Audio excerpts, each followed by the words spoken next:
स्वागत है आपका हिंदी स्टोरीज वर्स चैनल पर, जहां हर कहानी सच्चाई डर के बीच की वो रेखा मिटा देती है जिसे हम पार नहीं करना चाहते। चलिए शुरू करते हैं इस कहानी को। धुंध से घिरी उस पहाड़ी की चोटी पर खड़ा था एक पुराना होटल सायांतर। वक्त के थपेड़े और हवाओं की खराश ने उसकी दीवारों पर गहरी दरारें डाल दी थीं, परंतु उसकी मौजूदगी आज भी किसी अभिशाप की तरह सिहरन भर देती थी। कोई नहीं जानता था कि आखिरी मेहमान कब वहां रुका था, लेकिन फिर भी हर साल सर्दियों की शुरुआत में कुछ लोगों को एक चमकदार सोने के किनारे वाला निमंत्रण पत्र मिलता था, जिस पर सिर्फ एक पंक्ति लिखी होती, तुम्हारा इंतजार बहुत दिन से है, लौट आओ, होटल सायांतर। ये निमंत्रण न भेजे जाते थे, न किसी डाकघर से निकलते थे। वो किसी अलौकिक शक्ति की तरह सीधे लोगों के तकिए के नीचे या बंद कमरे के भीतर आ जाते थे।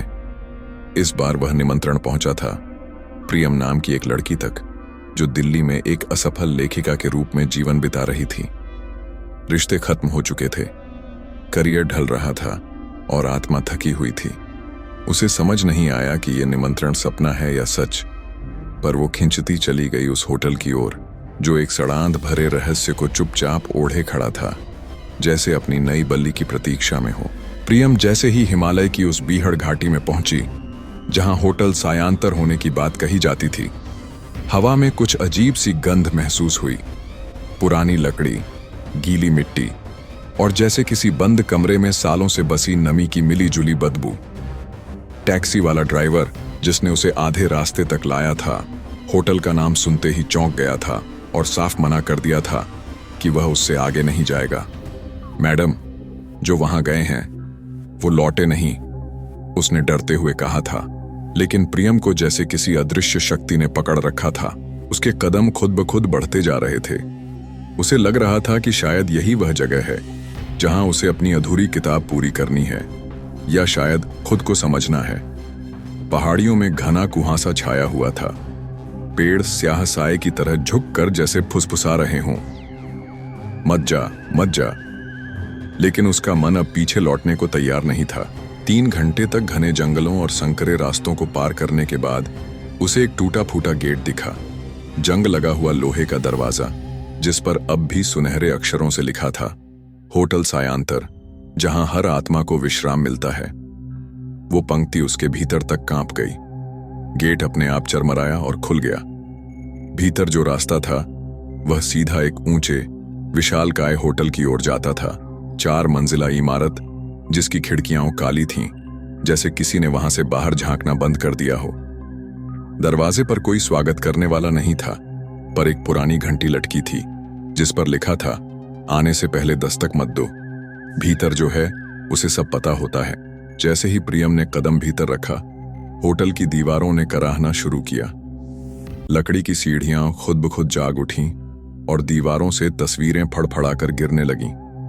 लॉबी में बर्फ सी ठंड थी, मगर नजरों के सामने जलता एक फायरप्लेस था, जिसमें बिना आग जलाए ही गर्मी महसूस हो रही थी। और तभी सामने की छाया में से एक अधेड़ उम्र की औरत प्रकट हुई, बिना आवाज के, बिना किसी आहट के, और उसकी आंखों में एक ऐसा अंधेरा था जो किसी गहरे कुएं जैसा था। उसने कहा, स्वागत है प्रियम, हमें तुम्हारा इंतजार बहुत दिनों से था। उस औरत की आवाज में एक गूंज थी, जैसे किसी बंद कमरे में बोलने पर होती है। पर होटल की लॉबी तो खुली थी। प्रियम कुछ कहना चाहती थी, पर गले से आवाज नहीं निकली। उस औरत ने बिना कुछ पूछे हाथ में एक पुराने पीतल की चाबी थमा दी, जिस पर उकेरा था, 3 नाइस। न कोई रजिस्ट्रेशन, न कोई आईडी, न कोई स्वागत रस्म। बस चुपचाप हाथ में चाबी थमा दी गई, जैसे यह कोई सौदा था जो पहले ही तय हो चुका हो। होटल की सीढ़ियां चढ़ते वक्त प्रियम को हर सीढ़ी पर किसी के सांस लेने की आवाज सुनाई देती रही। दाईं ओर की दीवार पर लटकी घड़ी की सुइयां उल्टी दिशा में चल रही थीं, और हर बार जब वह ऊपर की ओर बढ़ती, ऐसा लगता जैसे वक्त पीछे लौट रहा हो। तीसरी मंजिल पर पहुंचकर उसने पाया कि वहां अजीब सी शांति थी।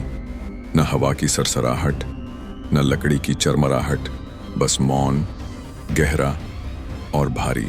कमरा नंबर 309 के बाहर एक पिघले हुए मोमबत्ती की बूंदों से सना हुआ दरवाजा था, जैसे कोई उसे अक्सर जलाकर निगरानी करता हो। चाबी लगाते ही दरवाजा खुद ही अंदर की ओर खुल गया। कमरा बेहद पुराना था, पर धूल का एक कण भी नहीं था, जैसे कोई हर रोज उसकी सफाई करता हो।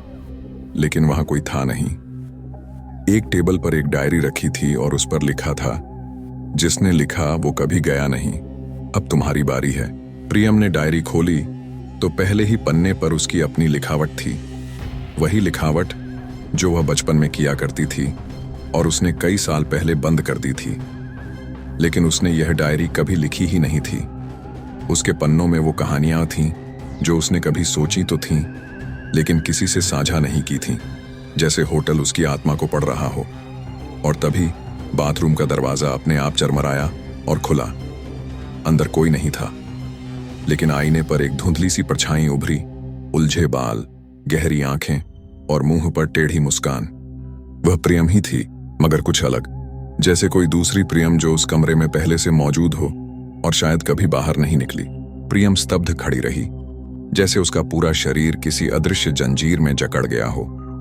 आईने में जो चेहरा था वो हूबहू उसका था, लेकिन उसकी आंखों में एक पागलपन झलक रहा था, एक अजीब हिंसा, जैसे वह हंसते हंसते किसी का गला काट दे।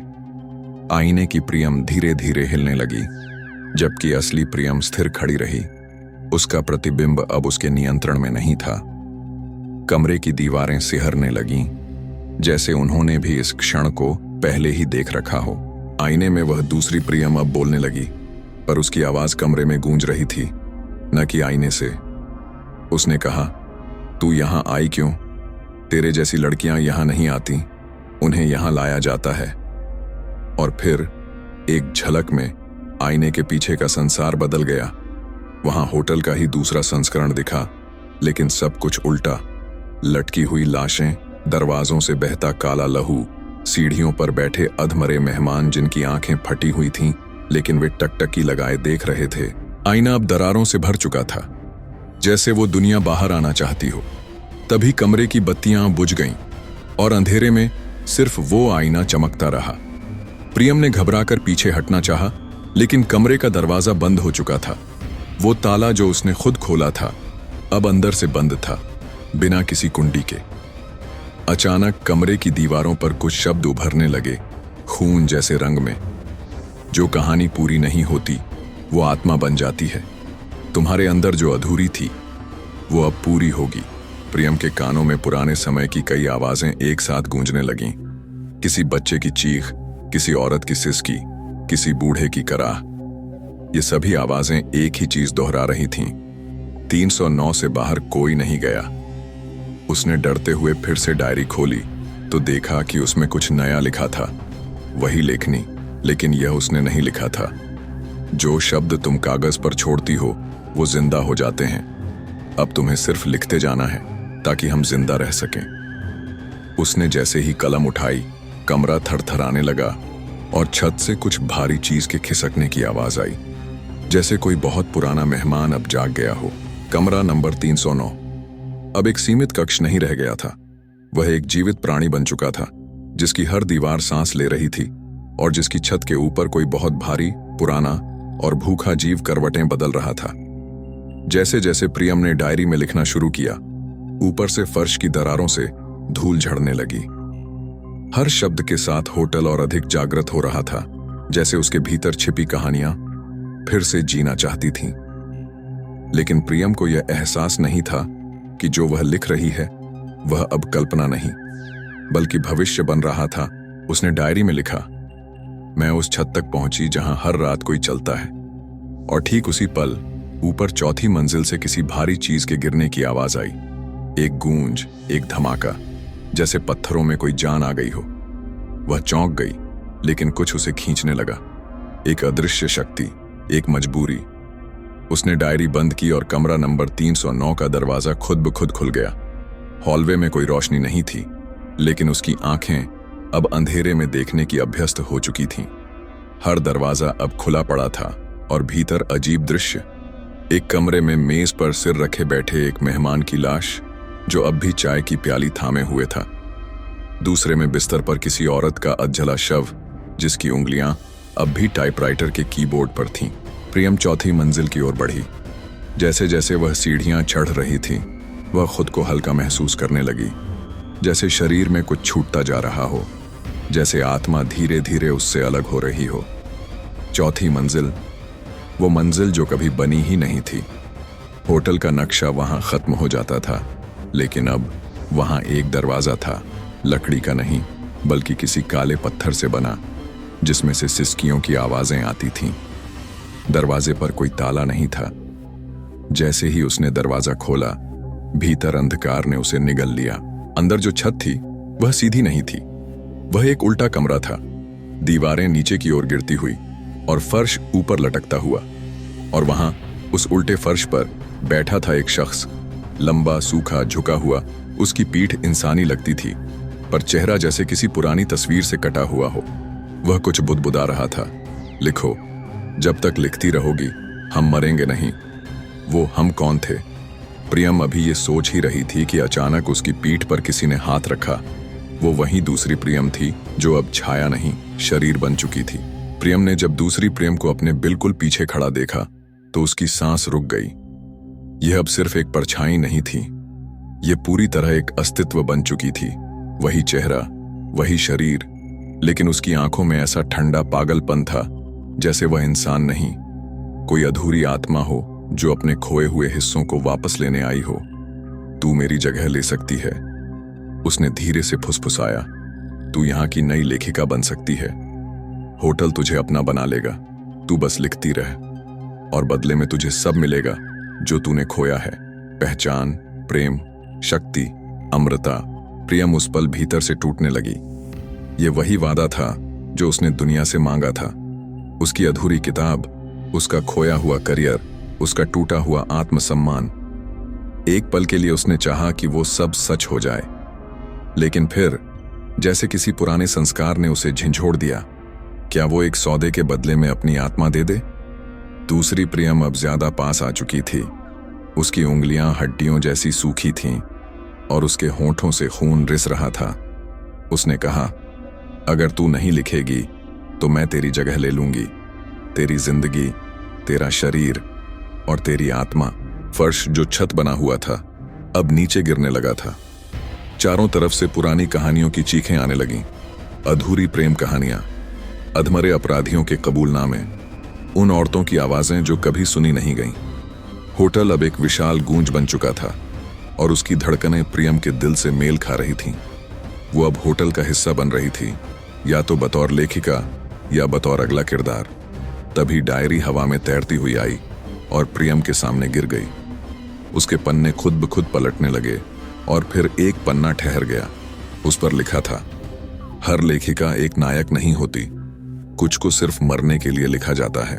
दूसरी प्रियम अब चिल्लाई, तू या मैं, कोई एक रहेगा। और तभी प्रियम ने फैसला किया। उसने कलम उठाई, आंखें बंद की और डायरी में लिखा, दूसरी प्रियम कभी थी ही नहीं, वह सिर्फ एक डर थी, मेरी कल्पना। जैसे ही शब्द खत्म हुए, एक जोरदार चीख गूंजी और दूसरी प्रियम भाप बनकर गायब हो गई। लेकिन क्या वह सचमुच गई या फिर बस अब प्रियम के भीतर समा चुकी थी? दूसरी प्रियम के गायब होते ही कमरे का तापमान अचानक गिर गया। सांसें भाप बनकर बाहर आने लगीं और दीवारों से बर्फ की परतें चटकने की आवाजें आने लगीं। लेकिन इस सन्नाटे के भीतर एक नई हलचल जन्म ले चुकी थी। प्रियम अभी अपनी धड़कनों को समेटने की कोशिश कर ही रही थी कि होटल की दीवारें अचानक बोलने लगीं। धीरे, बहुत धीरे, जैसे कई आत्माओं ने मिलकर एक चेतावनी दी हो। अब तुम हमारी लेखिका हो, अब तुम्हारा लिखा हमारा जीवन है। प्रियम डर के बावजूद उस डायरी को फिर से खोल बैठी, मानो कोई जिद हो उसके भीतर। अब जब वह होटल से नहीं भाग सकती तो वह इसे समझेगी, पन्नों से, शब्दों से, उन अधूरी कहानियों से जिनकी आत्माएं अब भी यहां कैद हैं। जैसे जैसे उसने डायरी के अगले पन्ने पलटे, हर पृष्ठ पर एक कहानी उभर आई। पर ये कहानियां किसी इंसान ने नहीं, इन दीवारों ने लिखवाई थीं। एक पन्ने पर एक बूढ़ा मेहमान था जो 1954 में आया था और जिसे अपनी पत्नी का भूत अब भी हर रात देखने आता था। दूसरे पन्ने पर एक बच्चा था जिसे उसकी मां ने होटल की बालकनी से नीचे फेंक दिया था और उसकी हंसी अब भी रात के सन्नाटे में गूंजती थी। हर आत्मा एक अधूरी कथा थी, हर कमरा एक दबी हुई चीख और हर दरवाजा एक वादा या एक धोखा। तभी होटल की घंटी बजी, वो पुरानी लोहे की घंटी जो नीचे लॉबी में थी, लेकिन वह खुद बज उठी थी। होटल में कोई नया मेहमान आया था। प्रियम चौंक गई। क्या कोई और भी आया है? क्या यह होटल अब फिर से जिंदा हो रहा है? वो धीरे धीरे सीढ़ियां उतरने लगी। हर कदम पर एक पुरानी आह सुनाई देती थी, जैसे जिन लोगों ने यहां आत्महत्या की थी उनकी पीड़ा हर झर्रे में बस चुकी हो। लॉबी में पहुंचते ही वह ठिठक गई। सामने दरवाजे पर खड़ा था एक अधेड़ उम्र का आदमी, सूट में, हाथ में पुरानी अटैची और चेहरा इतना सूना जैसे जिंदगी छोड़ने को तैयार हो। उसके होंठों पर वही वाक्य था जो कभी प्रियम ने सुना था, हमें तुम्हारा इंतजार बहुत दिनों से था। लेकिन इस बार ये बात वो आदमी नहीं, दीवारों ने कही थी। प्रियम समझ गई, होटल ने अब एक नया किरदार बुलाया है और उसे इस सब की कथा लिखनी है। और जो नहीं लिखा जाएगा वो जीवित नहीं रहेगा। वह आदमी जो होटल की देहरी पर खड़ा था धीरे धीरे भीतर आया। उसके जूतों से गीली मिट्टी की गंध फैलने लगी और लॉबी की फर्श पर उसकी चाल के निशान ऐसे पड़ते गए जैसे किसी ने जलते लोहे से धरती पर कुछ लिखा हो। प्रियम ने उसे गौर से देखा। उसका चेहरा शांत था, लेकिन आंखों में एक ऐसा अजीब खालीपन था जो केवल उन्हीं में होता है जिन्होंने किसी को खोया नहीं, खत्म किया हो।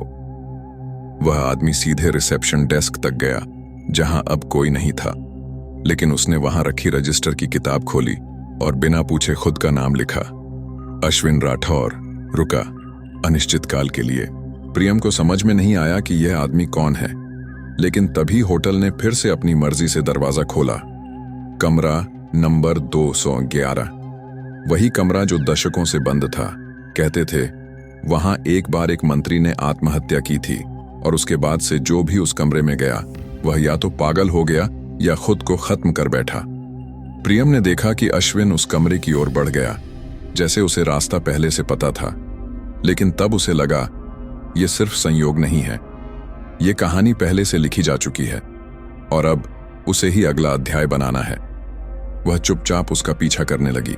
कमरा 211 की दीवारों पर पुरानी अखबारों की कतरनें चिपकी थीं। घोटाले, बलात्कार, हत्या, आत्मदाह और सत्ता का अंधा नाच। प्रियम समझ गई, अश्विन कोई आम आदमी नहीं था। वह उन पापों की गठरी लेकर आया था जो अब तक कानून से बचते रहे थे, लेकिन शायद होटल की नजरों से नहीं। जैसे ही अश्विन कमरे में दाखिल हुआ, दरवाजा अपने आप बंद हो गया। भीतर अजीब सन्नाटा था, लेकिन उसी सन्नाटे में उसने बिस्तर पर कुछ देखा। वहां उसकी ही एक और छाया बैठी थी जो उससे सवाल पूछ रही थी, क्या तू खुद को माफ कर पाया?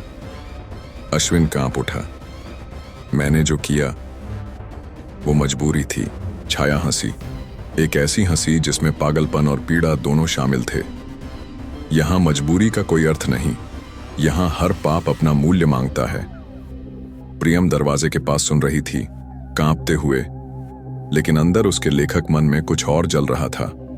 वह समझ गई, होटल खुद कहानियां चुनता है और लेखक को बस लिखते जाना होता है, लेकिन अब वह ये तय करेगी कि किसका अंत कैसा होगा।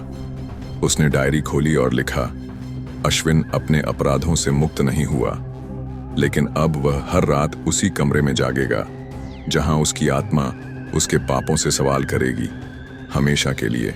और फिर कमरे के भीतर से एक जोरदार चीख आई, न इंसानी न भूतियां, कुछ ऐसा जो उन दोनों के बीच था। कमरा 211 अब फिर से बंद हो गया, और इस बार हमेशा के लिए। कमरा 211 की चीखें जैसे होटल की दीवारों में समा गईं। पूरा भवन एक बार फिर शांत हो गया, मगर वह शांति वैसी नहीं थी जैसी किसी पहाड़ी गांव में होती है। यह शांति वैसी थी जैसी कब्रगाहों में होती है, जहां हर पत्थर के नीचे कोई दबी हुई बात, कोई अधूरी सांस पड़ी होती है। प्रियम होटल की लॉबी में लौट आई, लेकिन इस बार वह वैसी निरीह नहीं थी जैसी पहले दिन थी। अब उसकी आंखों में हल्की झलक उस दूसरी प्रियम की थी, वह जो इस होटल को समझने लगी थी, जो अब डरती नहीं थी बल्कि लिखती थी। होटल ने अब उसे अपनाना शुरू कर दिया था। दीवारों पर लटके चित्र अब बदलने लगे थे। पुरानी धुंधली आकृतियां साफ हो रही थीं और उनमें अब नए चेहरे जुड़ते जा रहे थे। अश्विन की स्याह परछाई, एक पेंटिंग में कैद हो चुकी थीं। वह एक कुर्सी पर बैठा था, आंखें बंद, और पीछे आग की लपटें उठ रही थीं। उस रात होटल के सभी कमरे एक साथ झपकने लगे, जैसे 100 आंखें खोल रही हों। और फिर दीवारों से धीमी आवाज आई, अब बचे हैं चेक्स। प्रियम चौंकी। उसने अपने पास रखी डायरी खोली। उसमें अब खुद ब खुद लिखना शुरू हो गया था। हर लेखक एक अनुबंध में बंधा होता है। तुम्हारे सामने 6 आत्माएं हैं और तुम उनकी कहानियां पूरी करोगी। हर कहानी पूरी होगी तो होटल तुम्हें एक सच बताएगा। आखिर में जब सभी 6 अध्याय पूरे हो जाएंगे, तब तुम जानोगी कि तुम यहां क्यों लाई गई थी। प्रियम को लगा जैसे किसी अदृश्य शक्ति ने उसके हाथों में कलम थमा दी हो और अब पीछे हटने का कोई रास्ता नहीं। तभी दीवार की घड़ी ने एक नई धुन में टनाटनाना शुरू किया, एक अलग उदास राग। दरवाजा नंबर 105 खुला, बिना किसी की मदद के। वहां कोई आत्मा इंतजार कर रही थी, कोई और पाप, कोई और रहस्य और एक नई पीड़ा। लेकिन इस बार प्रियम मुस्कुराई। ठीक है, उसने कहा, अब मैं लिखूंगी, लेकिन अंत में तय करूंगी। होटल की छत से हल्की सी दरार गिरी, जैसे वह खुद भी मुस्कुरा उठा हो। कमरा नंबर 105 का दरवाजा पूरा खुल चुका था। भीतर से कोई न झांक रहा था, न कोई बाहर आया, मगर प्रियम ने एक अजीब सी गंध महसूस की, जैसे पुराने कागज, सूखी मिट्टी और नम कपड़ों का मिश्रण। होटल की बाकी मंजिलों की तरह यह कमरा उजाड़ नहीं था, बल्कि ऐसा लगता था जैसे यह अब तक इस्तेमाल में रहा हो। बिस्तर पर एक सफेद चादर बिछी थी, जिसके किनारे बेहद करीने से मोड़े गए थे। मेज पर एक टूटा हुआ गुलदस्ता पड़ा था, सूखे गुलाब, जंग खाई कैंची और एक खत जिस पर कोई नाम नहीं लिखा था। और खिड़की से आती हवा में एक धीमी सी लोरी गूंज रही थी, बिना किसी आवाज के, लेकिन साफ सुनाई देती हुई। प्रियम कमरे में दाखिल हुई और तभी उसे एक कोना दिखा। वहां एक औरत खड़ी थी, पीठ उसकी तरफ थी, सिर झुका हुआ, बाल बिखरे हुए और पहनावा ऐसा जैसे किसी जमाने की पुरानी विधवा हो। प्रियम ने धीरे से पूछा, आप कौन हैं? औरत हिली नहीं, न उसने पलट कर देखा, लेकिन उसकी सांसें सुनाई दे रही थीं, भारी, थकी हुई, और उसमें कोई टूटन थी जो किसी चुप रहकर जीती औरत में ही हो सकती है। प्रियम ने डायरी निकाली और कलम हाथ में ली। तभी औरत की आवाज आई, धीमी लेकिन स्पष्ट, कृपा करके मुझे वैसे मत लिखो जैसे सबने लिखा है। मैं सिर्फ एक त्यागी हुई नहीं थी, मैं भी जलती थी, लेकिन चुपचाप। प्रियम स्तब्ध रह गई। उसने धीरे से पन्ना पलटा और लिखा, कमरा 105 की औरत एक प्रेमिका नहीं थी, वह एक विद्रोहिणी थी, जिसे प्रेम में बंदी बना दिया गया था। इतना लिखते ही औरत ने पहली बार मुड़कर प्रियम को देखा। उसका चेहरा सुंदर नहीं था, पर उसकी आंखों में सदियों की कहानियां थीं, और हर कहानी में आंसू नहीं, आग थी। उसने कहा, मेरा नाम शोभा था, मुझे इस होटल में छुपाया गया, एक मंत्री के डर से। मैं उसकी गलती थी, उसका अपराध, मगर मेरी आत्मा कभी नहीं मरी। मुझे केवल कमरे में बंद किया गया, और अब मैं तभी मुक्त होऊंगी जब तुम मेरे सच को दुनिया के सामने लाओगी। प्रियम ने पूछा, तुम्हारा अंत क्या था? शोभा ने जवाब नहीं दिया, उसने बस मेज की ओर इशारा किया। प्रियम ने वहां जाकर खत उठाया। उस पर लिखा था, अगर मैं जिंदा रहूं तो तुम्हारी सत्ता खत्म हो जाएगी, इसलिए मैं अब चुप रहूंगी, हमेशा के लिए। खत के नीचे खून का धब्बा था। प्रियम ने समझ लिया, शोभा मारी नहीं गई थी, उसने खुद को खत्म किया था, लेकिन डर से नहीं, बल्कि ताकि उसकी कहानी को कोई दूसरी लड़की कभी कहीं लिख सके। प्रियम ने डायरी में अंतिम पंक्तियां जोड़ी, शोभा की आत्मा अब भटकती नहीं, वह अब उस लोरी में बसती है जो हर रात इस कमरे की खिड़की से निकलकर उड़ती है, उन सब लड़कियों तक जिन्हें भूल कहा गया। कमरा 105 की खिड़की अचानक खुली और एक मीठी हवा के साथ शोभा गायब हो गई। दीवारों से फिर वही आवाज गूंजी, अब बचे हैं 5। प्रियम अब थकने लगी थी, मगर वह थकावट शारीरिक नहीं थी, वह भीतर से चूस लेने वाली थकान थी। मानो हर आत्मा जिसे वह डायरी में उतार रही थी, उसका एक टुकड़ा अपने साथ ले जा रही थी। उसने जब से शोभा की कहानी पूरी की थी, होटल ने एक दिन का सन्नाटा रखा था। कोई दरवाजा नहीं खुला, कोई परछाई नहीं हिली, बस एक भारी चुप्पी थी जैसे तूफान से पहले आती है। फिर तीसरे दिन सुबह होटल की लॉबी में वह दीवार जो अब तक धुंधली पेंटिंग से ढकी थी चमकने लगी। वहां एक नया चित्र उभरा, प्रियम का चेहरा। लेकिन उस चेहरे पर मुस्कान नहीं थी, न ही कोई शांति, बल्कि एक गहरी बेचैनी, एक प्यास, जैसे वह खुद अपने ही जीवन की कहानी में खो चुकी हो। और तभी होटल ने अंतिम संकेत दिया, कमरा शून्य, अब लेखक को अपना आखिरी किरदार बनाना है। प्रियम चौंक गई। कमरा शून्य। उसने अब तक जितने भी कमरे देखे थे, किसी में शून्य नहीं था, न नक्शे में, न दरवाजों पर। यह कमरा तो जैसे किसी के भीतर था। अचानक सीढ़ियां हिलने लगीं और होटल की सबसे निचली मंजिल पर एक अंधेरी सुरंग खुल गई। वहां लिखा था, केवल वह प्रवेश कर सकता है जो खुद को छोड़ने को तैयार हो। प्रियम बिना सोचे उतरती चली गई, जैसे कोई गहरी नींद में चल रहा हो। अंधेरे में उसका हाथ अपनी डायरी की ओर गया, लेकिन वहां कुछ नहीं था। फिर उसे एहसास हुआ, डायरी अब भीतर है, उसी सुरंग में, उसी कमरे में। कमरा शून्य एक गोलाकार कक्ष था, जिसमें कोई दीवार नहीं थी, बस चारों ओर आईने लगे थे। हर आईने में वह खुद को देख रही थी, लेकिन हर रूप अलग था। कहीं वह मासूम प्रियम थी, कहीं वह डरावनी दूसरी प्रियम, कहीं वह शोभा जैसी चुपचाप औरत, और कहीं वह अश्विन जैसे अपराधी का चेहरा ओढ़े खड़ी थी। होटल की आवाज गूंजी, अब तू ही कहानी है, तू ही लेखक और तू ही किरदार। प्रियम रो पड़ी। तो क्या मेरा अस्तित्व बस इन आत्माओं को मुक्त करने के लिए था? आवाज ने कहा, नहीं, तू वह है जो कहानियों से भी परे है। तू वह है जो लेखन के बाद भी बाकी रह जाती है। लेकिन अगर तू आखिरी अध्याय नहीं लिखेगी तो यह सब अधूरा रहेगा, तू भी।